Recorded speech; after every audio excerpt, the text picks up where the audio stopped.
Dicen que volver de un viaje de trabajo antes de tiempo trae mala suerte. Yo nunca creí en esas cosas, hasta el día en que crucé el umbral de mi casa, y en lugar de oír risas en la cocina, escuché el llanto ahogado de mi esposa. Allí, sentado a la mesa como dueño y señor, estaba mi consuegro. Me quedé clavado con la bolsa de regalos en la mano, sintiendo cómo se me desmoronaba la vida. Entonces todavía no podía imaginar que la salvación de mi familia llegaría de donde nadie lo esperaba, del fondo del bote de basura de la niñera despedida. Buenas tardes, déjenme presentarme. Me llamo Alejandro Márquez, soy un simple jefe de taller. He vivido 60 años de forma honesta, sin meterme con nadie, criando a mi hijo, acostumbrado a responder por mis palabras y a creer que la verdad es un material tan sólido como el acero. Pero la vida sabe doblarnos de formas que ningún prensador industrial podría imaginar. Antes de que les cuente qué pasó cuando crucé la puerta de la cocina, escriban, aunque sea mentalmente, desde dónde me escuchan, desde qué ciudad o pueblo. A mí me reconforta pensar que mi voz llega todavía a gente viva. Esas botas caras, de piel de cocodrilo, tiradas con desparpajo en el tapete de la entrada, yo las habría reconocido entre mil. Estaban allí, plantadas con arrogancia, aplastando no solo la alfombra, sino mi paz entera. Me quedé quieto con las llaves en la mano, sintiendo cómo la alegría de volver a casa se escapaba de mí como el agua de un balde agujereado. La puerta de la cocina estaba entornada, y de allí salía un sonido más terrible que cualquier estruendo de prensa hidráulica en mi taller, el llanto apagado de mi esposa, Mariana. «Por favor, no lo haga», sollozaba ella. «Don Gerardo, nosotros nos iremos, pero no lo toque a él». Su voz temblaba y se quebraba como una cuerda demasiado tensada. La bolsa con los regalos que había cargado medio país se me resbaló de los dedos entumecidos y cayó al suelo con un golpe sordo. Algo tintineó dentro, pero en ese momento todo me daba igual. Respiré hondo, intenté dominar el temblor de las manos y entré a la cocina. La escena que vi sigue apareciéndose ante mis ojos con solo cerrarlos. Mi Mariana, pequeña, encorvada, estaba sentada en un taburete con la cara enterrada entre las manos. Frente a ella, sin siquiera haberse quitado el abrigo de cashmere, se había desparramado Gerardo, mi consuegro, dueño de una cadena de clínicas privadas y hombre convencido de que nuestra ciudad le pertenecía por derecho del más fuerte. Miraba a mi mujer con un fastidio asqueado, como si fuera una mosca molesta. Al verme, ni siquiera se levantó. Solo se le torció la comisura de la boca en una sonrisa fría. «Ah, mira quién llegó», soltó sin cambiar de postura. «Mejor así. No tendré que explicar lo mismo 2 veces». Yo lo miraba y sentía cómo dentro de mí se levantaba una ola de rabia caliente y pesada. Aquel hombre nunca había sido un invitado bienvenido en nuestra casa, pero ese día emanaba de él una amenaza directa.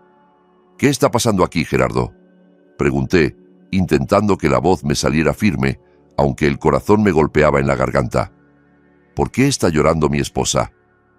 Gerardo se tomó su tiempo, sacó con parsimonia un portacigarrillos dorado, dio unos golpecitos, alargando la pausa como si los 3 fuéramos actores de su teatro barato. «Escucha bien, Alejandro», dijo al fin, levantando hacia mí sus ojos aguados y vacíos. «Tu hijo Andrés, esta mañana, se pasó de la raya. Se metió a la fuerza a la casa de mi hija Carolina, tiró a los guardias como si fueran muñecos, asustó al niño e intentó sacar a tu nieto Pablo a empujones. Nos salió todo un héroe». Sus palabras caían en el silencio de la cocina como piedras pesadas. Sentí cómo la sangre se me iba de la cara. Andrés, mi Andrés, incapaz de hacerle daño ni a una mosca, bueno, suave, un muchacho que ni siquiera sabía elevar la voz. «Eso es mentira», alcancé a susurrar. Andrés no los atacó, solo quería ver a su hijo. Carolina no les permite verse desde hace 3 meses. «Eso se lo cuentas al fiscal», me interrumpió Gerardo encendiendo el encendedor con un chasquido. «Ahora mismo está en el reclusorio preventivo. El artículo es serio: agresión, lesiones, intento de secuestro de un menor. Yo puedo hacer que se pudra 5 años ahí dentro. Y créeme, lo haré. Ya sabes que tengo conexiones. Mariana volvió a sollozar y aquel sonido me desgarró el corazón. Miré a mi consuegro y entendí que no estaba fanfarroneando. Para gente como él, la vida de otro es una simple moneda de cambio. No le costaba nada destrozar la vida de mi hijo por capricho o solo para demostrar poder. En la cocina cayó un silencio denso, pegajoso, roto únicamente por el tic-tac del reloj de pared. El tiempo parecía haberse ralentizado, alargándose en una tortura interminable. «¿Qué es lo que quiere?», pregunté sintiendo ardor en la garganta. «No ha venido solo a traernos la noticia». Geraldo soltó una bocanada de humo hacia el techo y miró con desdén nuestra cocina modesta, el mueble viejo, las cortinas con florecitas, las fotos en la pared. Todo aquello que Mariana y yo habíamos conseguido en años, todo lo que era nuestro pequeño refugio, para él no era más que signo de pobreza. «Le voy a dar una oportunidad», dijo con pereza, como si nos hiciera un favor enorme. «Pero hay una condición muy clara. Venden este departamento, se compran cualquier cuchitril en la provincia, por lo menos a 100 kilómetros de aquí, y se dan de baja todos juntos, tú, tu mujer y Andrés». Sentí que el suelo se me iba bajo los pies y me aferré al respaldo de una silla para no caer. Vender el departamento, nuestra casa, donde creció Andrés, donde cada clavo lo puse yo con estas manos. Irnos a 100 kilómetros al medio de la nada. «Te volviste loco», susurré. «Esta es nuestra casa. Llevamos 30 años viviendo aquí». «Me da igual», cortó Gerardo, y en su voz asomó por fin el acero. «Desaparecen de nuestras vidas para siempre. No quiero que a mi nieto lo críen muertos de hambre. No quiero que tu hijo, un fracasado, esté estorbando en la vida de mi hija. Carolina tiene un gran futuro por delante, y ustedes no encajan ahí». Se levantó, inclinándose sobre la mesa hasta acercar su cara a la mía. Vi de cerca los poros dilatados de su nariz, y en sus ojos una ausencia total de piedad. «Tienen una semana, Alejandro, 7 días. Si en una semana siguen aquí, Andrés se va a la cárcel, y será condena real. Allí le enseñarán lo que es la vida, si aquí no lo entendió». Se dio media vuelta y salió hacia el pasillo, haciendo resonar sus botas de cocodrilo. Yo me quedé clavado, incapaz de moverme, como si me hubieran golpeado con una maza. La puerta de la entrada se cerró de golpe y la casa quedó otra vez en silencio. Solo Mariana seguía llorando, con la cara enterrada en un paño de cocina. Me acerqué a la ventana. Afuera era un día gris cualquiera. La gente caminaba deprisa, ocupada en sus asuntos. Los coches tocaban el claxon en la congestión. El mundo seguía viviendo, sin enterarse de que nuestra vida acababa de romperse. Dentro de mí todo hervía de indignación y de una rabia impotente. ¿Cómo era posible? ¿Cómo podía un solo hombre presentarse en tu casa y tachar el destino de toda una familia solo porque tiene más dinero que tú? Pero lo que más me aterraba era pensar en Andrés. Mi muchacho estaba sentado en una celda, rodeado de delincuentes, asustado y molido a golpes. Sabía que Gerardo no mentía.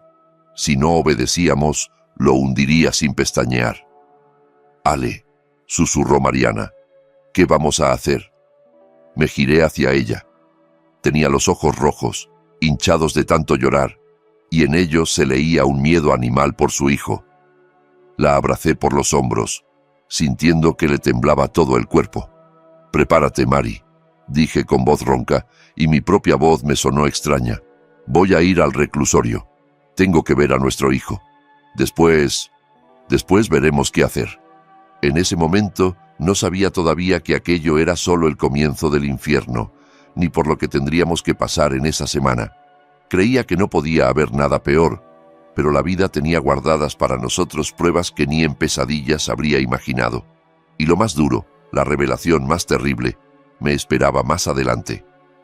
La visita al centro de detención se me quedó grabada como una pesadilla viscosa, de esas en las que las piernas pesan 1 tonelada y el aire se vuelve espeso como algodón. Los pasillos, impersonales y fríos, olían a cloro y a miedo impregnado en las paredes, un olor que no se quita con ningún limpiador ni con los años. Caminaba tras el custodio, mirando su espalda ancha, rezándole a Dios solo por una cosa, que mi hijo estuviera vivo y entero. Cuando hicieron pasar a Andrés a la sala de visitas, sentí dentro un chasquido fino, lastimero, como si algo se rompiera. Mi muchacho, mi buen Andrés, siempre sonriente, parecía salido de una picadora de carne. Bajo el ojo izquierdo se extendía un moretón enorme, negro, tenía el labio partido y se movía con esa rigidez cuidadosa que delata costillas golpeadas o fisuradas. Se sentó frente a mí, intentando no gesticular por el dolor, y levantó los ojos, llenos de una tristeza indescriptible. «Papá», dijo en voz muy baja, ronca. «Papá, yo no los golpeé, te lo juro». Apoyé la mano contra el vidrio frío que nos separaba, sintiendo una impotencia que me hacía querer aullar.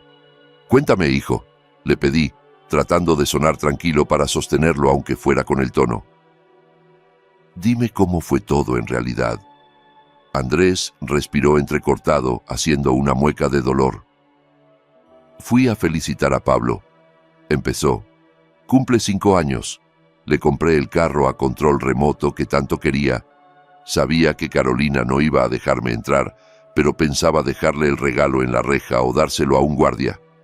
Apenas me acerqué al portón, ella salió corriendo. Empezó a gritar, «¡Papá!». Gritaba como si yo la estuviera matando. «¡Ayuda! ¡Trae un cuchillo! ¡Quiere robarse al niño!». Se le quebró la voz, tragó saliva y vi cómo le temblaban las manos, manos de músico, no de matón. No me dio tiempo ni de abrir la boca. Siguió. Se me echaron encima esos gorilas, los guardias de su papá, me tiraron al suelo, me aplastaron la cara contra el asfalto. Uno me clavó la rodilla en la espalda, no podía ni respirar. Y Carolina estaba parada al lado, grabando todo con el teléfono y diciendo, «Ahora sí vas a ir preso». Papá, era una trampa. Me estaban esperando. Sabían que yo iba a ir. Escuchaba su relato entrecortado y un frío helado me invadía por dentro. No había sido una pelea casual. Era una operación planificada para destruir a mi hijo. Gerardo y su hija habían montado aquel espectáculo punto por punto para conseguir un motivo legal para deshacerse del padre incómodo. «Se van a llevar a Pablo», rompió a llorar Andrés, sin avergonzarse de sus lágrimas. Y esas lágrimas, escasas en un hombre, dolían más que cualquier llanto de mujer. «No lo voy a volver a ver. Carolina dijo que se lo piensa llevar lejos, que para él yo no soy nadie. Te vamos a sacar de aquí», le aseguré, aunque ni yo mismo creía mis palabras. «Buscaremos un buen abogado». Andrés me miró con una desesperanza tranquila. «Ellos lo tienen todo comprado, papá. El investigador me lo dijo en la cara. Si firmas la confesión, te dan condena condicional. Si te resistes, te vas completo por intento de secuestro. Ya tienen informes, testigos, pruebas. No van a dejar que ganemos». Al salir del reclusorio me sentía como un anciano acabado. La ciudad bullía alrededor, seguía con su ruido y su prisa, pero para mí los colores se habían apagado. Entendía que Andrés tenía razón. Podíamos estrellarnos contra las paredes, presentar quejas, buscar justicia, pero mientras lo hacíamos, mi hijo se pudriría en una celda y su salud terminaría de arruinarse. No teníamos ni el dinero de Gerardo, ni sus contactos, ni su cinismo despiadado. Lo único que teníamos era nuestra dignidad, y en ese mundo parecía no valer nada. Al regresar a casa encontré a Mariana sentada en la cocina a oscuras, sin atreverse ni a encender la luz, como si así pudiera esconderse de la realidad. «Vamos a vender el departamento, Mari», dije desde la puerta, sin dejar espacio a la duda. «Si no lo hacemos, lo encierran». Los 5 días siguientes se convirtieron en una pesadilla viscosa, en la que los días se mezclaban con las noches. Pusimos nuestra acogedora vivienda de 3 habitaciones, donde habíamos vivido 30 años, en venta urgente. Al día siguiente ya estaba en la puerta el agente inmobiliario de Gerardo, un joven resbaloso, de ojos huidizos. Caminó por nuestras habitaciones con gesto de asco, señalando con el dedo el papel pintado viejo, el parquet que yo mismo había lijado, y fue bajando el precio con una crueldad tal que parecía que no estuviéramos vendiendo un hogar, sino leña podrida. «El mercado está parado», mentía sin pestañear mirándome a los ojos. «Al precio que ustedes quieren, se puede demorar un año y por lo que sé, ustedes no tienen tanto tiempo». Asentíamos. Movíamos la cabeza, firmábamos papeles, sintiéndonos rehenes en nuestra propia casa. Cada vez que sonaba el timbre, Mariana daba un respingo. Llegaban compradores uno tras otro, desconocidos indiferentes que caminaban con zapatos sucios sobre nuestra vida, discutiendo dónde tirarían muros, qué muebles mandarían al basurero. Nos miraban como a un mal necesario del que había que deshacerse cuanto antes. Y luego empezó lo peor: empacar. ¿Saben cuánto pesa una vida entera metida en cajas de cartón? Pesa toneladas de dolor. Fui levantando del suelo mis libros, mi orgullo, una biblioteca de literatura universal que había ido armando durante décadas, libro a libro, en librerías de viejo y ferias, ahorrando cada dólar. Cada tomo era un recuerdo. Aquel se lo leí en voz alta a Mariana cuando estaba embarazada de Andrés. Este se lo regalé a mi padre en su cumpleaños. Ahora todos iban cayendo en cajas iguales, convertidos en simple carga. Mariana, con los ojos secos e irritados, guardaba la vajilla, jarrones de cristal que solo sacábamos en las fiestas, un viejo juego de café con una taza astillada que usaba mi nieto Pablo cuando nos visitaba. Cada objeto gritaba que ahí había habido una familia, que ahí había habido felicidad. Y nosotros, con nuestras propias manos, teníamos que desmontar esa felicidad y sacarla como si fuera basura de la historia. Pero lo más duro fue en el cuarto de Andrés, la habitación donde él creció y donde tantas veces se había quedado a dormir nuestro nieto. Me acerqué al marco de la puerta, donde durante años habíamos ido marcando con lápiz la estatura, primero de mi hijo y luego del niño. Andrés, 5 años. Pablo, 3 años. Esos pequeños trazos cubiertos con barniz valían más que cualquier reforma. Pasé la mano por la madera áspera y entendí que no podía llevarme ese trozo conmigo. Esa memoria se quedaría allí, en manos de extraños, y la taparían con pintura el primer día de obra. En momentos así uno no puede evitar preguntarse dónde está la frontera entre la humildad y la traición a uno mismo. Estábamos salvando a nuestro hijo, sí, pero ¿no matábamos al mismo tiempo algo esencial dentro de nosotros, algo que nos permitía llamarnos personas? Huíamos con el rabo entre las piernas ante la prepotencia y la fuerza, dejándoles el campo libre a los saqueadores. Al 6º día apareció por fin un comprador. La firma sería al día siguiente. El piso estaba medio vacío, lleno de cajas y paquetes, parecía una estación en plena evacuación. El eco se paseaba por las habitaciones desnudas. Ese mismo día por la tarde, Gerardo cumplió su parte del trato. Sacaron a Andrés del reclusorio bajo firma de no salir de la ciudad. Un gesto de buena voluntad. Otra demostración de poder. Mi hijo volvió aún más hundido que cuando estaba encerrado.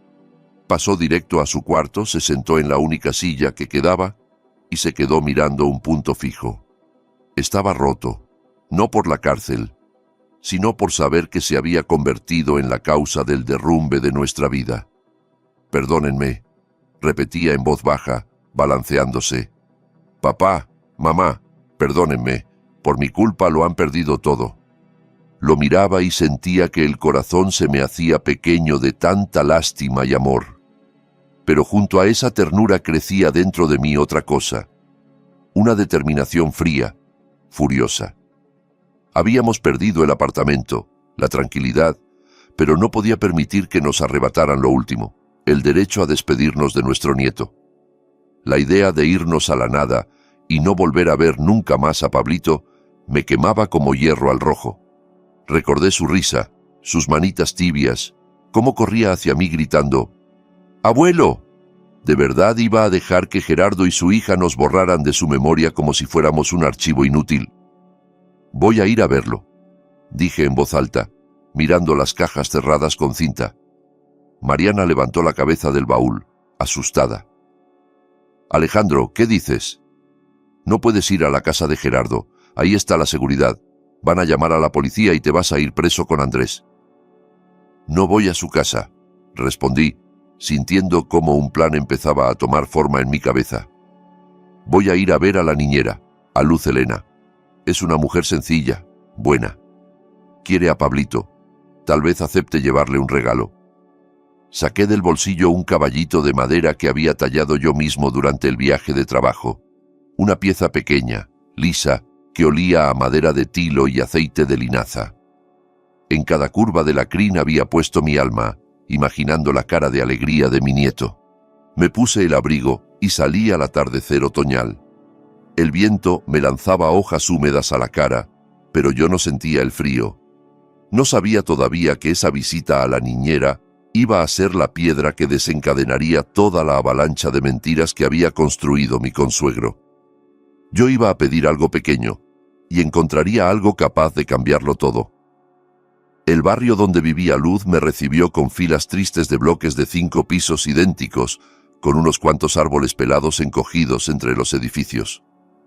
Estuve un buen rato dando vueltas, descifrando números despintados de portales, hasta que por fin encontré la puerta correcta, forrada con polipiel vieja y clavos oxidados. Mientras subía al tercer piso, el corazón me latía fuerte, no por falta de aire, sino por la tensión. En el bolsillo apretaba al caballito, sintiendo sus flancos suaves. No era solo un pedazo de madera, era mi último hilo de conexión con mi nieto, mi forma de decirle: el abuelo te recuerda, te quiere, no te ha abandonado. Confiaba en que Luz Helena, mujer de buen corazón, me entendería y no me negaría algo tan simple. Toqué el timbre y escuché cómo, detrás de la puerta, sonaba durante largos segundos aquella campanilla metálica. Nadie abría. Empecé a pensar que había hecho el viaje en vano, que no había nadie. Al fin, oí el arrastrar pesado de unas pantuflas. La puerta se abrió apenas, asegurada con la cadena, y en la rendija apareció el rostro hinchado y lloroso de Luz. «¿Quién es?», preguntó con voz ronca entrecortada, entornando los ojos al penoso pasillo. «Doña Luz Helena, soy yo, Alejandro Márquez», dije despacio, intentando sonreír con dulzura. «El abuelo de Pablo. Ábrame, por favor. Solo le quitaré un minuto». Sus ojos se abrieron de par en par de sorpresa.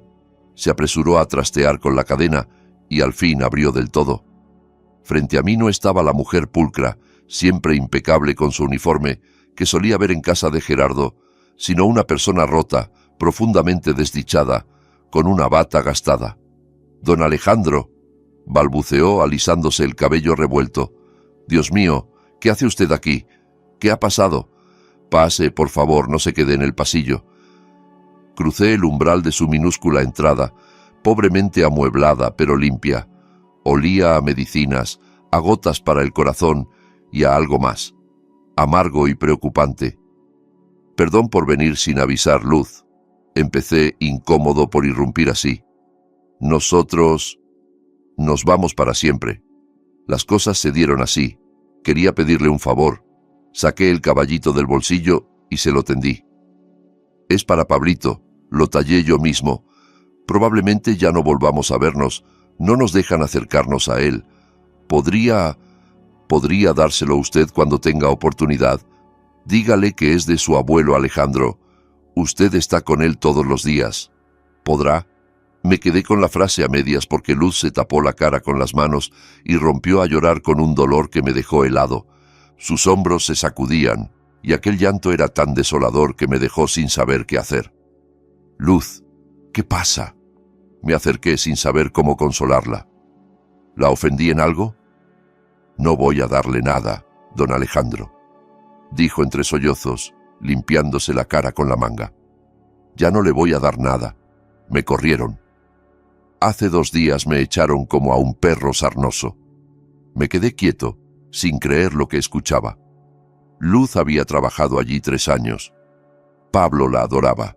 Era la única persona en aquella casa fría y lujosa que de verdad se ocupaba del niño, mientras Carolina vivía en salones de belleza, y Gerardo solo pensaba en hacer dinero. «¿Cómo que la echaron?», repetí. «¿Por qué?». «Por nada». Hizo un gesto con la mano invitándome a pasar a la cocina. «Pase, siéntese, le sirvo un té. No tengo fuerzas para estar de pie». Nos sentamos frente a frente, en torno a una mesa pequeña, cubierta con hule. Con manos temblorosas sirvió agua caliente y corrió hacia mí un platito con galletas baratas. La señora llegó temprano, furiosa. Empezó a contar mirando la taza. Me dijo: «Recoge tus cosas y en una hora no quiero verte aquí. Ya no te necesitamos». Ni me atreví a pedirle que me liquidara. Tenía una mirada como si no estuviera despidiendo a una niñera, sino quitándose de encima a un testigo. «Es extraño», murmuré sintiendo cómo en el fondo del pecho se me encendía una mala corazonada. ¿Por qué echar a la niñera justo ahora? Gerardo está ocupado, Carolina vive de cita en cita. ¿Quién va a quedarse con el niño? Luz levantó la vista. En sus ojos ya no había solo resentimiento, sino un miedo auténtico. Bajó la voz, aunque estábamos solos, y se inclinó hacia mí. Yo también me pregunté eso, don Alejandro. Pero luego, mire, yo no quería andar oyendo cosas, Dios me libre del chisme. Pero cuando te tiran a la calle sin un peso, uno afina el oído sin querer. Hizo una pausa, como sopesando si debía contarme su secreto. Carolina se va, don Alejandro, a Estados Unidos. Allá tiene un novio, un gringo rico, Michael. Llevan como medio año escribiéndose. Ha ido a verlo 2 veces. Le decía al papá que se iba a un retiro o a un spa. Eso es asunto suyo. Encogí los hombros, aunque algo dentro de mí se ensució. Que se vaya donde quiera, ¿qué nos importa? Usted no entiende. Luz me agarró la mano. La tenía helada. Lo grave no es eso. La escuché hablar por teléfono con una amiga mientras yo recogía mis cosas. Dejó la puerta del cuarto medio abierta. Le gritaba: «Papá cree que me llevo al niño». Yo le dije que volamos juntos, pero a Pablo se lo dejo el mismo día del vuelo, en el aeropuerto, o le dejo una nota, que luego lo busco cuando ya esté instalada. Sentí que se me erizaban los pelos de la nuca. «¿Cómo que lo deja?», alcancé a decir con las piernas como de hielo. «¿Quiere abandonar a su hijo?». «Abandonar, sí», susurró Luz con fiebre en la mirada. Dijo tal cual: «¿Para qué quiero ese estorbo allá? Michael odia a los niños, es de esos child free. Quiere una mujer libre, no una mamá con carga. Si aparezco con el niño, me saca de su casa. Yo me voy sola. Ella planea irse sin él, don Alejandro, y dejarle el niño a su papá». Me quedé aturdido, con la mente bloqueada. Claro que sabía que Carolina era egoísta, una niña mimada de papá, pero de ahí a traicionar a su propio hijo así, por un hombre y una vida cómoda al otro lado del mar. Son palabras, Luz. Intenté dudar. A veces uno despotrica al teléfono. Quizá usted entendió mal. No se puede hacer eso con una persona, con un hijo. Luz negó con una mueca amarga, la de quien ya ha visto demasiada bajeza. Yo también quise creer que estaba exagerando, pero después, cuando saqué la basura de su cuarto, encontré esto.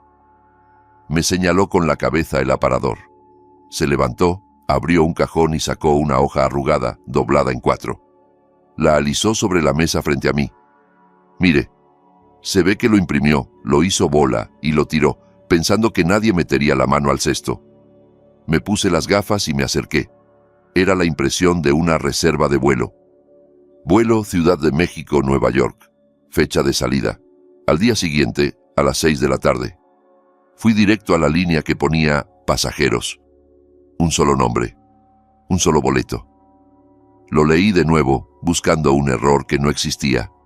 Un pasajero, solo ella. Fue como si me pasaran corriente por todo el cuerpo. De pronto todo encajó con claridad aterradora. Gerardo, mi consuegro todopoderoso, estaba destruyendo nuestra familia, echándonos de la ciudad, quitándonos el techo, amenazando con la cárcel a mi hijo. ¿Para qué? Para despejar el camino a la vida feliz de su hija con su nieto. Seguro que se imaginaba viajando a Miami de visita, presumiendo al nieto en una escuela americana. Se creía el salvador de su niña, alejándola de los muertos de hambre. Y en realidad no era más que un ciego. Su propia hija, a la que había consentido y mimado toda la vida, lo estaba usando con un cinismo espantoso. Planeaba encasquetarle el niño a él, a un hombre de 60 y tantos, ocupado con sus negocios, sus amantes, sus clínicas y sus juntas, sin ganas ni paciencia para cambiar pañales o lidiar con gripes infantiles. «Se va sola», murmuré, la voz rota. «¿Y Pablo?» «Pablo se queda aquí», repitió Luz, y las lágrimas volvieron a brotarle. «Con un abuelo al que, en el fondo, no le hace falta. Ya conoce usted a don Gerardo. Quiere al niño como figura en una foto, como estatus. Miren a mi heredero. Pero aguantarlo día y noche, educarlo, no. No tiene paciencia ni 5 minutos. Va a terminar metiéndolo en un internado. Uno de esos caros, de élite, pero al fin y al cabo es un internado.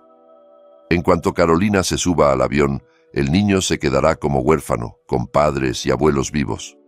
Miraba aquella hoja arrugada y sentía una furia diferente a la que me ahogaba en el despacho del investigador. Ya no era rabia impotente, era una cólera fría, calculada, la de alguien al que acaban de poner un arma en la mano. Ese papel lo cambiaba todo, absolutamente todo. Gerardo creía ser el dueño del tablero, el titiritero que movía los hilos, pero le faltaba el hilo principal. Nos expulsaba, a nosotros, los familiares que queríamos al niño de verdad, los que estaríamos dispuestos a dar la vida por él, para quedarse solo con un crío que para él sería un peso colgado al cuello. «Gracias, Luz», dije, levantándome y doblando con cuidado la hoja. La guardé en el bolsillo interior de la chaqueta junto al corazón, al lado del pasaporte. No se imagina lo que acaba de hacer. «¿Qué voy a hacer yo?», suspiró. «Solo se me rompe el alma por el chico. Se va a perder sin cariño, don Alejandro. Se lo van a comer vivo en ese palacio dorado». «No se va a perder», respondí firme. Por primera vez en una semana sentí que la espalda se me enderezaba y las manos recuperaban fuerza. «No voy a permitirlo». Salí del departamento de Luz al anochecer de noviembre. La lluvia arreciaba. Las gotas heladas me golpeaban la cara, pero yo no las sentía. En mi cabeza, antes vacía de tanto dolor, ahora latía un plan claro. En el bolsillo llevaba una bomba capaz de hacer trizas el pequeño mundo soberbio de mi consuegro. ¿Alguna vez han sentido cómo la desesperación empieza a transformarse en esperanza? Es una sensación extraña. Es como si cayeras por un precipicio y de pronto alcanzaras a agarrarte de una raíz. Las manos se te abren en sangre, los músculos se desgarran, pero te sostienes. Sigues vivo y puedes empezar a trepar. Caminé hacia la parada del autobús pensando, ¡qué ironía! Nosotros, los muertos de hambre, somos los únicos a los que este niño les importa por sí mismo, y mañana tendré que demostrarle eso a un hombre que solo cree en el dinero. Solo había una duda. ¿Tendría yo el valor de ir hasta el final? Si me equivocaba, si Gerardo ya sabía el plan de su hija y lo aprobaba, cosa poco probable porque lo conozco y es demasiado amante de su comodidad para volverse niñera, aquel papel no me serviría de nada. Entonces sí, Andrés terminaría en prisión. Pero no había opción. Metí la mano en el bolsillo y toqué el caballito de madera. Por ese caballito, por la posibilidad de que un día Pablo lo tomara entre sus manos, estaba dispuesto a enfrentarme incluso a la guerra con el amo de la ciudad. Aquella noche no dormí un minuto. Me quedé acostado en la oscuridad, oyendo la respiración pesada de Mariana, apretando el puño hasta que las uñas se me clavaban en la palma. El papel, arrugado con la reserva del vuelo, en el bolsillo de la chaqueta colgada en la silla, ardía en mi mente como un carbón encendido. Me recordaba que la mañana siguiente podría ser nuestra salvación o nuestra ruina definitiva. Decidí no contarle nada ni a mi esposa ni a mi hijo. Mariana no sabe fingir. Todo se le lee en la cara. Si supiera la verdad, o nos delataría con su nerviosismo, o peor aún, trataría de detenerme por miedo a que lo empeorara todo. Andrés, en el estado en que estaba, tampoco habría soportado otra chispa de esperanza. Si esa esperanza se apagaba, terminaría de destruirlo. Tenía que cargar yo solo con aquella cruz hasta el final, hasta el momento en que las cartas quedaran sobre la mesa. El séptimo día amaneció con una luz gris, sin alegría, colándose trabajosamente por las ventanas sucias de lo que ya sentíamos como nuestro ex-departamento. Estábamos sentados en la cocina por última vez, terminando el té en tazas desparejadas. Todo lo demás estaba empaquetado. El eco de nuestras voces rebotaba en las paredes desnudas y cada palabra sonaba extraña, dolorosamente alta y falsa. «El taxi llega en media hora», dijo Andrés mirando por la ventana. Estaba pálido, con ojeras profundas, parecía un espectro más que un hombre joven. Lo miré y pensé, «Aguanta un poco más, hijo. Quizá hoy no solo te devolvamos la libertad, sino también el honor». El trayecto hasta la notaría se me quedó en la memoria a trozos, como fotogramas de una cinta vieja. Bajando la escalera, pasé la mano por la baranda, sabiendo que era la última vez. Subiendo al taxi, escuchando al chofer chistoso hacer bromas sobre el clima sin notar que llevaba a 3 personas camino al cadalso. Las calles conocidas, las tiendas, los parques que estábamos a punto de abandonar para siempre. La notaría estaba en pleno centro, en un edificio de cristal que relucía al sol como un iceberg. Nosotros, yo con mi traje dominguero, Mariana con un abrigo que llevaba más de 10 años, Andrés encorvado. Parecíamos cuerpos extraños, mugre que alguien había pisado sin querer en una sala de operaciones. En la recepción ya nos esperaban. La secretaria, con el peinado perfecto, sin mirarnos a los ojos, señaló una puerta pesada de madera. «Pasen. Los están esperando. Ya están todos». Busqué con la mano el papel en el bolsillo interior. Respiré hondo, como quien se lanza al agua helada, y empujé primero la puerta. El despacho del notario era enorme, decorado con esa ostentación aplastante cuyo único propósito es recordarle al visitante su lugar. A un lado de la gran mesa de caoba se sentaba el notario, un hombre corpulento y serio, con reloj de oro. A su derecha, echado en el sillón, estaba Gerardo. Mi consuegro brillaba de satisfacción. Se le notaba el triunfo como un aura. Afeitado, perfumado, parecía un depredador que por fin ha acorralado a la presa y saborea el instante antes de morder. A su lado aleteaba el agente inmobiliario ordenando carpetas. Cerca de la ventana, en cambio, estaba Carolina, y ahí me dio un vuelco el corazón. Si Gerardo irradiaba calma y poder, su hija era una cuerda a punto de romperse. Estrujaba nerviosa la correa de su bolso de marca, miraba el reloj de pared cada 2 minutos y, una y otra vez, sacaba el teléfono para comprobar mensajes. Estaba pálida y ni el maquillaje grueso tapaba las manchas rojas del cuello, esas que siempre le salían cuando estaba muy alterada. Tenía prisa. Tenía miedo de no llegar. Luz tenía razón. «Por fin», soltó Gerardo sin saludar siquiera. Pensé que se habían arrepentido, como si tuvieran a dónde ir aparte de donde yo les diga. Hizo un gesto hacia las sillas frente a él. «Siéntense, no vamos a perder mi tiempo. Cada minuto mío cuesta dinero». Nos sentamos. Mariana se pegó al respaldo con la cabeza gacha. Andrés no se atrevía a mirar al hombre que acababa de aplastar su vida. Yo me senté recto, puse las manos sobre la mesa y me encontré con la mirada de Gerardo. En sus ojos no había más que desprecio y aburrimiento. Ni por un segundo dudaba de su victoria. El notario carraspeó y empezó a recitar la letanía de siempre. Documentos, condiciones, obligaciones. Su voz monótona adormecía, pero dentro de mí todo vibraba de tensión. Esperaba el momento adecuado. Tenía que elegir el segundo exacto para asestar el golpe. Por lo que los vendedores se comprometen a desalojar la vivienda en un plazo máximo de 24 horas y a cancelar su registro en la dirección, droneaba el notario. Asimismo, el señor Gerardo Vargas, en su calidad de denunciante, se compromete a retirar la denuncia penal. Gerardo tamborileó con los dedos en la mesa. «Venga, Bruno, al grano», lo interrumpió. «Ellos conocen las condiciones. ¿Dónde tienen que firmar?» El agente inmobiliario se apresuró a poner delante de Mariana y de mí un fajo de documentos.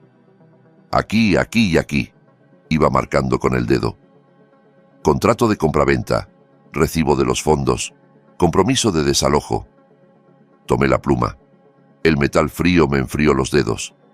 En la sala se hizo un silencio que solo rompían el tic-tac del reloj y la respiración agitada de Carolina, que se acercó a la mesa y se colocó detrás de su padre. «Firma, Alejandro», me apuró Gerardo, y en su voz se coló la amenaza. «No pruebes mi paciencia. A tu hijo ya le ha salido barato». Sostuve la pluma sobre el papel. 1 segundo, 2, 3.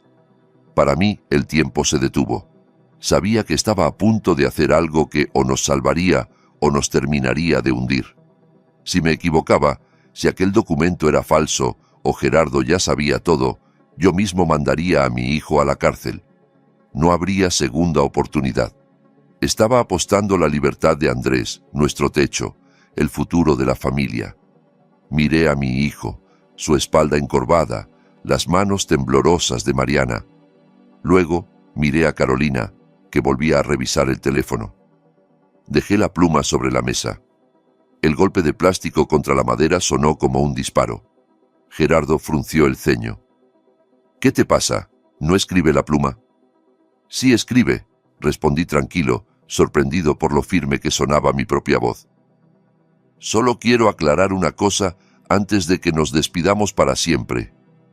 «¿Qué más quieres?», soltó Carolina irritada. «Papá, diles algo. Vamos tarde». Me giré hacia ella y por primera vez en todo ese tiempo la miré directamente. «¿A dónde vas tarde, Carolina?», pregunté despacio pero claro. «¿Al vuelo de las 6 de la tarde?» El efecto fue inmediato. Carolina se estremeció como si le hubieran dado un choque eléctrico. Se puso blanca como papel. Estuvo a punto de dejar caer el bolso. Su mano voló sola a su garganta. «¿Cómo?» empezó, pero se calló al ver la mirada de su padre. Gerardo, sin entender todavía, frunció más el ceño. Miró de ella a mí. «Sí, se va», gruñó impaciente. «A su nueva vida, lejos de su miseria. ¿A ti qué te importa?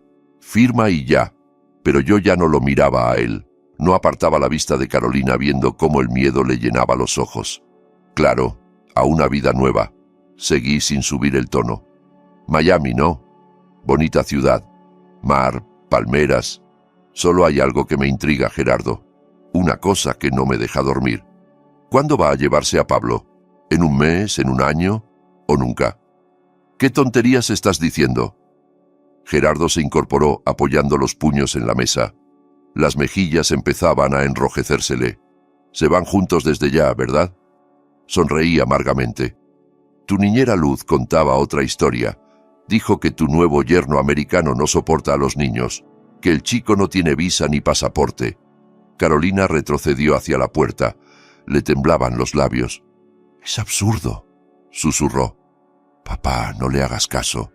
Está loco. Solo quiere ganar tiempo». «Seré un simple obrero, Gerardo», dije, desabotonando la chaqueta.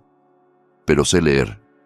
Saqué del bolsillo el papel arrugado, lo abrí y lo puse sobre la mesa, justo frente a su nariz.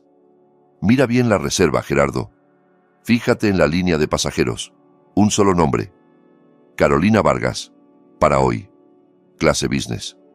El niño no aparece. La sala se llenó de un silencio mortal. Hasta el aire se volvió pesado. Gerardo se quedó inmóvil. Sus ojos, llenos de rabia, bajaron poco a poco hasta el papel. Empezó a leer. Vi cómo le cambiaba la cara. Primero desconcierto, luego comprensión y por último, esa oscuridad vacía que aparece en la mirada de alguien cuando su mundo se desmorona. La sonrisa desapareció de su rostro como borrada con un trapo. Levantó la cabeza muy despacio y miró a su hija. Esa mirada daba más miedo que cualquier grito. «¿Carolina?», dijo casi en un susurro, y todos en la sala se erizaron. «¿De qué está hablando? ¿Dónde está el pasaporte de Pablo?». En ese momento, todo dependía de ella, de lo que dijera y de cómo reaccionara Gerardo, aquel hombre acostumbrado a que todos lo obedecieran y que acababa de descubrir que lo había traicionado su propia sangre. La notaría entera quedó tan en silencio que se oía el zumbido de una mosca golpeándose contra el ventanal, tras el cual la ciudad seguía con su rutina indiferente. Carolina, que hacía un rato se mostraba altiva, parecía ahora un animal acorralado. Cambiaba el peso de un pie al otro, taconeando nerviosa. Sabía que su plan perfecto, en el que ella volaba hacia una vida de ensueño, y los problemas se quedaban del otro lado del océano, acababa de resquebrajarse. «Papá», empezó con la voz quebrada. «Papá, no es lo que piensas, es temporal. Allá hay problemas con la visa de Pablo. Ya conoces a esos estadounidenses. Piden 1000 papeles, entrevistas. No me dio tiempo a arreglarlo y se iba a perder el boleto. Pensaba volar, organizarme, buscar un abogado y en 1 mes, 2, llevarlo. Papito, ¿qué más da? Tú lo quieres. Se queda muy poquito contigo. Tu casa es enorme, tienes servicio, no te cuesta nada cuidarlo un tiempo». Escuchaba su parloteo y no sentía rabia ya, sino asco. Estaba regateando con la vida de su hijo como si fuera una maleta vieja, intentando cargar a cualquiera con esa responsabilidad, con tal de no arruinar su vida de postal. Entendí que era el momento de terminar de romper la mentira. No podía detenerme, no por Andrés, no por Pablo, no por nosotros. «Te está mintiendo, Gerardo», dije mirándolo a los ojos. «No habrá ningún en 1 mes». La niñera escuchó toda la conversación. «Ese tal Michael no quiere hijos. Puso la condición. Ella se presenta sola. Te iba a dejar a Pablo para siempre». Gerardo se revolvió como si le hubieran dado una bofetada. «Cállate», me ladró, pero su voz ya no tenía la seguridad de antes. Se volvió hacia su hija. La cara se le deformó en una mueca de dolor y rabia. «Carolina, contesta. ¿Es verdad? ¿Cambiaste a tu hijo por un par de pantalones caros?»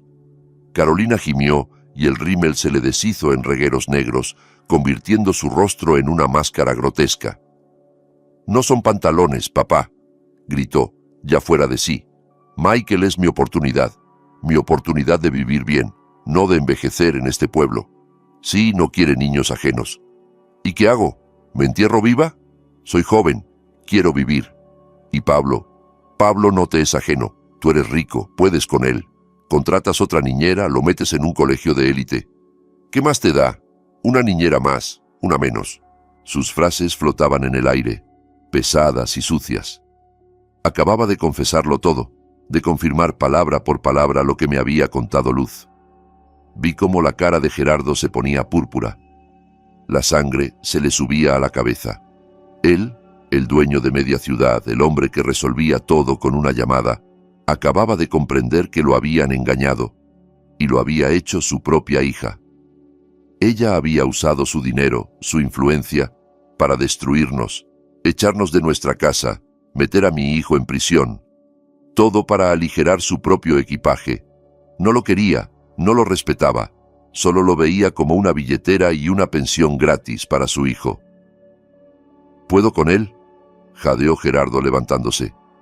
«¿Crees que necesito una guardería a mi edad? Yo construí mi negocio para disfrutar la vejez, no para cambiar pañales». Aproveché el momento para rematar. «Eso es justo lo que quiero que pienses, Gerardo», insistí. «Míralo bien. Estás echando a la calle al padre, a los abuelos, a los únicos que aman a Pablo.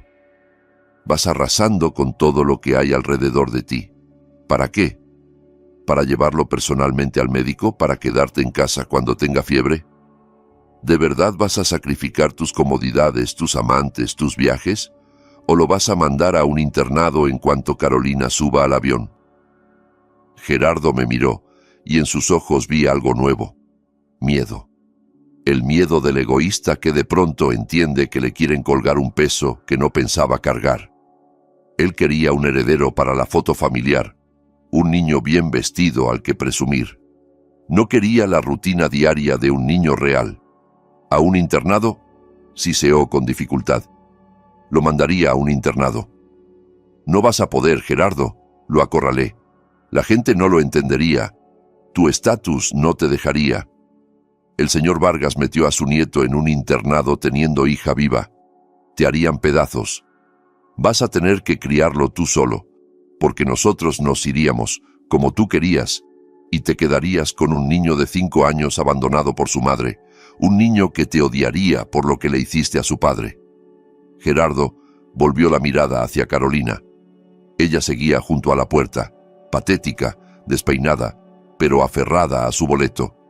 Y entonces estalló.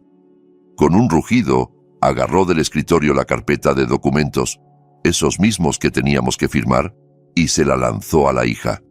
«¡Lárgate!», gritó con tal fuerza que el notario se hundió en su silla y el agente soltó la pluma. La carpeta golpeó la puerta junto a la cabeza de Carolina y los papeles volaron como palomas blancas por toda la sala. «¡Papá!», chilló ella. «No me llames papá», bramó Gerardo temblando de ira. «Me usaste, me pusiste la zancadilla, intentaste arreglar tu vida a costa mía, querías cargarme al niño en la vejez». Agarró un pesado jarrón de cristal con agua, amenazando con arrojarlo. Carolina, chillando, abrió la puerta de golpe y huyó a la recepción con los tacones resonando. «¡Que no te vuelva a ver!», rugió él. «Vete con tu gringo, pero no verás $1 más mío. Te quito de la herencia, lo dono todo a un refugio de perros, pero a ti no te dejo nada». La puerta se cerró de un portazo. Nos quedamos allí nosotros, el notario paralizado y Gerardo respirando con dificultad, de pie entre los papeles desparramados. Su triunfo se había hecho cenizas, su dinastía era una ilusión, y en ese momento, mirándolo, sentí algo raro, no satisfacción, lástima. Era rico, poderoso y temible, pero estaba más solo que nadie. Tenía una hija que lo había traicionado, un nieto que, en realidad, no quería, y tenía a unos enemigos que él había querido aniquilar, pero que resultaron ser más leales que su propia sangre. Gerardo se dejó caer en la silla. En 5 minutos había envejecido 10 años. Se aflojó el cuello de la camisa, buscó aire a bocanadas y estiró la mano hacia el jarrón de agua. Le temblaba tanto que no podía ni servir. El cristal tintineaba contra el vaso. Me acerqué en silencio, le quité el jarrón, llené el vaso y se lo acerqué. Me miró con los ojos nublados. No había odio ni gratitud, solo vacío. «Beba», le dije simplemente. Se lo tomó de un trago empapándose la barbilla y la corbata. Secó la cara con el dorso de la mano y se recostó en la silla mirando al techo. «Bueno, Alejandro», gruñó al cabo sin mirarme. «¿Contento? Ganaste». «Yo no necesito ganar, Gerardo», respondí, notando cómo al fin empezaba a soltarme la tensión de aquellos días. «Necesito a mi hijo y a mi nieto». Gerardo guardó silencio unos segundos, oyendo la quietud. Luego hizo un gesto con la mano, cansado, resignado, como alguien a quien ya todo le da igual. «Llévenselos», murmuró. «Llévense todo. Al niño, a tu Andrés. Retiro la denuncia. Al diablo con todo». Miró los papeles en el suelo, el contrato de venta de nuestro piso. «Y eso también. No se vende nada. Vivan en su agujero». El notario carraspeó tímido. «Pero, señor Vargas, el proceso ya está iniciado. Existe un anticipo». «Dije que se acabó», tronó Gerardo, golpeando la mesa y volviendo a desinflarse enseguida como un balón pinchado. «No quiero seguir con este circo. Me va a dar algo en el corazón». Se llevó la mano al pecho y cerró los ojos. Miré a Mariana y a Andrés. Estaban paralizados, sin creer lo que oían. Mariana se tapó la boca para no romper a llorar. Andrés levantó la cabeza por primera vez en una semana y en su mirada apareció vida. Nos había salvado algo que no se compra, una verdad sencilla, tosca, pero más fuerte que todos los millones de mi consuegro. Salir de aquel edificio de cristal se sintió extraño, como caminar sin peso. Mis piernas se movían sobre el pavimento blandas, como si en vez de asfalto fuera tierra húmeda, y cada paso me costaba, pero no ya por miedo, sino por un agotamiento brutal. Bajamos a la calle, Mariana, Andrés y yo. Por primera vez en aquella semana negra, respiramos hondo. El aire olía a gasolina y polvo mojado, pero para nosotros era el olor de la libertad. Gerardo se quedó ahí arriba, en su despacho de lujo, solo con sus esperanzas rotas y su vaso de agua. Antes de irnos, solo alcanzó a ordenar por teléfono a los guardias: «Déjenlos pasar, que se lleven al niño». Ni siquiera nos miró al despedirse. En ese momento se parecía a una lancha de goma desinflada. Su grandeza se había ido. Solo quedaba una carcasa triste. «Alejandro». Mariana me tomó del brazo y sentí que aún le temblaba. «¿Es de verdad? ¿Ganamos?» «Es verdad, Mari», respondí cubriéndole la mano con la mía. «Vamos por Pablo». El camino hacia la casa de campo de Gerardo, aquella fortaleza tras un muro de 3 metros que antes evitábamos, esta vez se me antojó una ruta hacia el hogar. Andrés iba adelante en el taxi y yo lo observaba en el espejo retrovisor. Su rostro cambiaba. El joven acorralado y roto que estaba dispuesto a marcharse a la cárcel se iba desdibujando. Sus hombros se enderezaban, le volvía el brillo a los ojos. Tenía una meta: su hijo. En la garita, los guardias, acostumbrados a vernos como basura, esta vez abrieron el portón sin decir palabra. La orden del jefe había sido clara. Caminamos por el sendero de adoquines perfectos, entre arbustos recortados y una fuente ya apagada por el invierno. Aquel caserón siempre me pareció un museo, frío, hermoso y completamente muerto. No se podía correr, ni gritar, ni ser niño. Nos abrió la puerta la empleada doméstica, una mujer con ojos asustados. No parecía entender nada. La señora había salido corriendo al aeropuerto con maletas. El señor se había quedado en la ciudad. Y en la puerta ahora estábamos nosotros, los parientes pobres, a los que tenían orden de no dejar entrar. «¿Dónde está Pablo?», preguntó Andrés. No pidió permiso. Exigió. La voz le sonó tensa, vibrante. «En el cuarto de juegos, en el segundo piso», balbuceó la mujer haciéndose a un lado. «Está solo. La señora dijo que no la molestáramos mientras se arreglaba. Lo encerró ahí desde la mañana». Andrés subió la escalera de mármol casi corriendo. Mariana y yo lo seguimos con el corazón en la boca. Nunca olvidaré lo que vi. Una habitación enorme, abarrotada de juguetes carísimos, coches eléctricos, construcciones gigantes, trenes. Todo lo que Gerardo había comprado para comprarse el cariño del nieto. Y en medio de ese lujo de plástico, sobre la alfombra, encogido, estaba mi nieto. Abrazaba un oso de peluche y lloraba en silencio, mirando la pared. «¡Pablito!», susurró Andrés, dejándose caer de rodillas a su lado. El niño se estremeció, giró la cabeza y en sus ojos se encendió una mezcla de incredulidad y esperanza que me hizo doler el pecho. «¡Papá!», gritó soltando el oso y lanzándose a sus brazos. Andrés lo apretó contra sí con tanta fuerza que parecía querer fundirlo con su cuerpo, como para protegerlo de todo. Hundió la cara en el hombro pequeño y vi cómo le temblaba la espalda. Dicen que los hombres no lloran. Mentira. Los hombres lloran cuando recuperan la vida que les habían intentado robar. Mariana y yo nos quedamos en la puerta sin atrevernos a romper ese momento. Los miré y pensé en lo frágil que es nuestro mundo. Una sola firma, una decisión cobarde, y ese abrazo no habría existido. El niño se habría quedado encerrado en ese mausoleo dorado, esperando el internado, y su padre estaría pudriéndose en una celda. «Vamos a recoger tus cosas, hijo», dijo Andrés al fin, levantándose sin soltarlo. «Nos vamos a casa, con el abuelo y la abuela». «¿Y mamá?», preguntó Pablo, mirándonos con una seriedad que no correspondía a sus 5 años. «Mamá se fue. Dijo que iba a tomar un avión y no me llevó». En la habitación se hizo un silencio espeso. ¿Cómo le explicas a un niño que su madre eligió la playa y los cócteles antes que a él? ¿Cómo le dices que lo traicionó sin siquiera despedirse? «Mamá se fue de viaje de trabajo», mintió Andrés. Y yo le di gracias por esa mentira. La verdad la sabrá algún día, cuando sea grande. Por ahora no necesitaba saber que había sido un estorbo. «Pero nosotros vamos a estar juntos siempre». Salimos de la casa de Gerardo sin llevar nada más que al niño y una bolsa con algo de ropa. Todos esos juguetes caros, gadgets y ropa de marca se quedaron allí, en aquel museo de soledad. No los quisimos. Nos llevábamos lo único valioso. El camino de vuelta fue silencioso. Pablo se quedó dormido en los brazos de su padre, agotado por todo lo vivido. Mariana le acariciaba el pelo y murmuraba oraciones.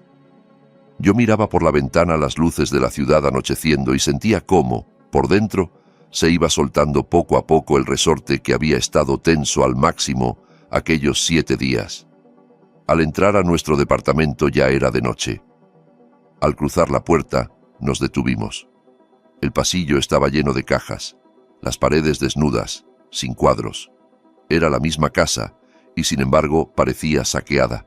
Pero eran nuestras paredes, nuestro piso, nuestro olor. Bueno, dije, dejando en el suelo la bolsa con la ropa del niño. Bienvenido a casa. Ahora sí, para siempre. Andrés llevó a su hijo a la habitación, la única que no habíamos desmantelado. Mariana y yo fuimos a la cocina. En la mesa seguían las tazas del té de la mañana, como un monumento a la vida que, esa misma mañana, creíamos perdida. Me senté en el taburete y el cuerpo, por fin, decidió dejar de resistir. Empecé a temblar de pies a cabeza, la resaca del miedo. El cuerpo se vacía y solo queda el zumbido en los oídos. «Alejandro, ¿te sientes mal?», se alarmó Mariana buscando el botiquín. «Estoy bien, Mari», hice un gesto. «Solo está cayendo todo encima. ¿Te das cuenta de lo que hicimos? No solo salvamos el piso, salvamos el alma, la nuestra y la de Pablo». En ese momento entró Andrés, cerró con cuidado la puerta del cuarto y se recargó en el marco. Estaba agotado. Los moretones se veían aún más oscuros, pero la mirada estaba limpia. «Ya despegó», dijo despacio. Revisé el vuelo. El avión salió hace media hora. Guardamos silencio. En algún lugar, allá arriba, Carolina estaba sentada en business class, brindando por su nueva vida. Quizá pensaba que se había librado de un peso. No entendía que en realidad había arrojado por la borda su único salvavidas. «Que Dios la juzgue», murmuró Mariana, persignándose. «Lo importante es que el niño está con nosotros». «Papá, mamá». Andrés se acercó y se sentó con nosotros. «Gracias. Sé lo que les costó. Estaban dispuestos a perderlo todo por mí. No lo voy a olvidar. Les prometo que voy a ser buen padre. Buscaré otro trabajo, uno más tranquilo. Voy a recomponer todo». Lo miré y le creí. Las pruebas quiebran a los débiles, pero templan a los fuertes. Andrés había pasado por el infierno y no se había vuelto un monstruo. Seguía siendo persona. «Vamos a deshacer las cajas», dije levantándome. Me era imposible seguir sentado. Necesitaba hacer cosas para acallar los restos de la ansiedad. No vamos a vivir sobre cartones. Esta casa es nuestra y tiene que respirar. Y nos pusimos a desempacar a las 10 de la noche.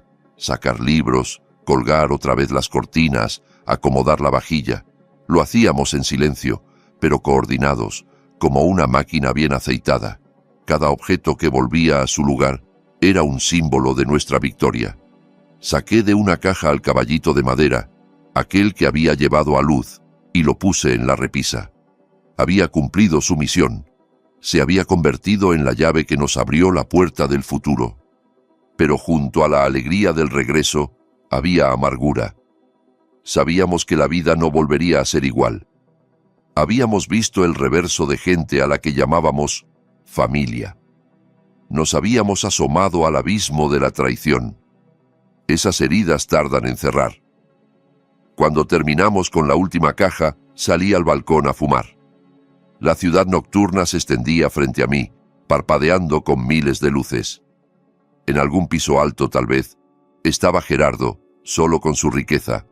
En algún punto del cielo iba Carolina, sola con su egoísmo. Y allí, en nuestra modesta vivienda, dormía un niño rodeado de amor. De pronto entendí una verdad simple. La riqueza no son las cuentas bancarias. Riqueza es tener a quien abrazar antes de dormir y saber que no te van a vender por un boleto de avión en business class. Al día siguiente empezaría otra batalla. Trámites, juzgados, papeles con servicios de protección de menores.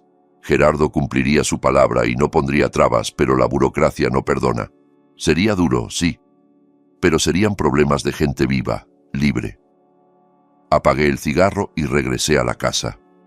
El pasillo iluminado, la respiración tranquila de Pablo en el cuarto de Andrés. La vida seguía. No nos habíamos vuelto ricos, no nos mudamos a una mansión. Pero cada mañana en nuestra cocina, el día empieza ya no con un silencio pesado, sino con los pasos pequeños de Pablo y el olor a la avena que Mariana le prepara como si fuera un ritual sagrado. Gerardo cumplió su promesa, aunque a su manera altanera. Una semana después de la escena en la notaría, se detuvo frente a nuestro edificio un coche negro de mensajería. El chofer, serio, me entregó un sobre grueso. Dentro estaban los documentos que acreditaban que ya no había ninguna denuncia contra Andrés, ni una nota, ni una llamada, ni una pregunta por su nieto. Como si hubiera extirpado esa parte de su vida con un bisturí y la hubiese tirado al cubo de residuos médicos. Supe por conocidos que apenas se deja ver en sus clínicas. Dicen que se encierra en su casa enorme, despidió a la mitad del servicio y bebe sin control. No me da pena, pero a veces cuando miro la silla vacía en la cabecera de nuestra mesa, pienso en lo terrible que debe de ser quedarse solo en una jaula de oro sabiendo que tú mismo forjaste los barrotes. Tenía tanto miedo de los pobres que al final se quedó como el más pobre de todos nosotros, pobre de espíritu, sin el principal tesoro. De Carolina solo tuvimos una señal una vez. No fue ni carta ni llamada, sino una publicación en redes sociales que Andrés me enseñó. En la foto se la veía morena, sonriente, con un cóctel en la mano frente a un mar turquesa. El texto decía: nueva vida, nuevos horizontes, nunca había sido tan feliz. Ni una palabra sobre el hijo al que había dejado como si fuera una maleta vieja. Andrés miró la foto en silencio un minuto y luego apretó bloquear. Pablo no tiene una mamá en Miami, dijo, firme. En ese gesto entendí que había pasado la página. Pablo sí tiene familia aquí. Buscamos a Luz, la niñera que sin saberlo nos salvó. Ahora trabaja en un jardín de niños cerca de nuestra casa y un viejo amigo del sindicato me ayudó a recomendarla. Viene seguido a tomar té y traer pan dulce. Pablo se le cuelga del cuello. Curioso, una mujer sin lazo de sangre resultó más madre para él que su madre y su abuelo de sangre. La vida baraja las cartas de modo extraño. Andrés entró a trabajar a un taller mecánico. No es un empleo prestigioso. No hay oficina con aire acondicionado y sus manos están siempre manchadas de grasa. Pero llega a casa vivo. Sonríe, juega con su hijo, construye castillos de bloques con él. En sus ojos ya no hay esa mirada de animal acorralado que me perseguía en las noches. Vivimos con lo justo, contamos cada dólar hasta el fin de mes, como media ciudad, pero en nuestra casa hace calor. Anoche me quedé en la sala mirando esa paz. Mariana le leía un cuento a Pablo y Andrés arreglaba un juguete roto. Los miraba y pensaba en el precio que habíamos pagado. Pasamos por humillaciones, por el miedo a la cárcel, por la traición. En una semana envejecimos 10 años, pero si alguien me ofreciera volver atrás y cambiarlo todo por una vejez tranquila a costa de mi conciencia, volvería a elegir el mismo infierno. Hay cosas que no se miden en dinero ni en metros cuadrados. Me acerqué a la repisa donde descansa el caballito de madera. Ahora está un poco rayado. Pablo juega con él todos los días. Lo prefiere a los robots caros. Le pasé el dedo por el lomo suave y recordé la cara de Gerardo cuando escuchó la verdad. Él no perdió por tener menos dinero. Perdió porque veía a las personas como recursos. Creía que se puede comprar, intimidar o quebrar a todos. Olvidó que el amor no tiene precio y que la dignidad no caduca. Muchas veces pensamos que los poderosos son los que tienen capital e influencia. Les tememos, les hacemos la venia, dejamos que nos dicten las reglas. Pero mi historia me enseñó que son gigantes con pies de barro. Su fuerza se sostiene en nuestro miedo. Basta con dejar de temer, con recordar quién eres, y sus castillos se desmoronan al primer soplo de verdad. Mirando atrás entiendo que no solo salvamos a Pablo, nos salvamos nosotros. Si aquel día hubiéramos agachado la cabeza, firmado y huido, habríamos vivido el resto de la vida con la sensación de ser traidores. Comer, dormir, respirar, pero por dentro estar muertos. Ahora, en cambio, estamos vivos. Nos duelen las espaldas, se nos dispara la presión, no tenemos dinero para arreglar la cocina, pero somos personas que pueden mirarse a los ojos sin vergüenza. A veces Andrés me pregunta: «Papá, ¿qué le diremos a Pablo cuando crezca? ¿Qué le contaremos de su abuelo, de su mamá?». Le contesto: «Le diremos la verdad, pero no ahora. Ahora solo tiene que saber una cosa, que lo queremos, que no es un error, ni un estorbo, ni una pieza en el juego de nadie, sino lo más valioso que tenemos. Y quiero creer que de él saldrá un hombre de verdad. No un heredero de imperios, no un egoísta que pisa cabezas, sino alguien que nunca abandone a los suyos. Alguien que sepa lo que vale la palabra, porque lo ve todos los días en nuestros actos, en nuestras miradas, en estas manos callosas que siempre estarán listas para sostenerlo». Afuera ya es de noche cerrada. La ciudad enciende sus luces, millones de ventanas, cada una con su historia, su drama, su guerra. Sé que entre quienes escuchan mi relato hay personas acorraladas, apretadas contra la pared por deudas, por jefes abusivos, por familiares poderosos. Tal vez sienten que no tienen salida, que deben doblarse, renunciar a lo último que les queda por una falsa tranquilidad. No escuchen esa voz del miedo. Yo, un simple maestro de taller, les digo: mientras se tengan a ustedes mismos y a su familia, siempre hay salida. No tengan miedo de pelear por lo que consideran correcto. No permitan que nadie, por muchos títulos que tenga, pisotee su dignidad. La verdad pesa, incomoda y a veces duele, pero es más fuerte que la mentira, y siempre termina ganando, aunque para ello haya que pasar por el fuego. Miro a mi nieto dormido y siento que no viví en vano. No levanté un imperio, no gané millones, mi nombre no saldrá en los periódicos, pero mantuve vivo mi linaje. No dejé que se disolviera en la cobardía. Ese es mi mayor logro. Gracias por haberme acompañado en estos minutos difíciles, por escuchar mi confesión. Siento como si me hubiera quitado una piedra enorme del pecho. Después de tantos años entendí algo. Ningún dinero sustituye el calor de unas manos queridas. Hoy, por favor, hagan una cosa. Dejen a un lado todo por un momento y abracen a los suyos mientras estén cerca. Y para terminar, les dejo la pregunta que no me deja en paz. Pienso mucho en el futuro y en el perdón. ¿Creen ustedes que el lazo de sangre es motivo suficiente para perdonar siempre? ¿Debería abrirle la puerta a Carolina si dentro de muchos años vuelve a nosotros vieja, enferma y sin nadie? ¿O la traición marca una línea después de la cual una persona, aunque lleve tu sangre, se convierte para siempre en un extraño?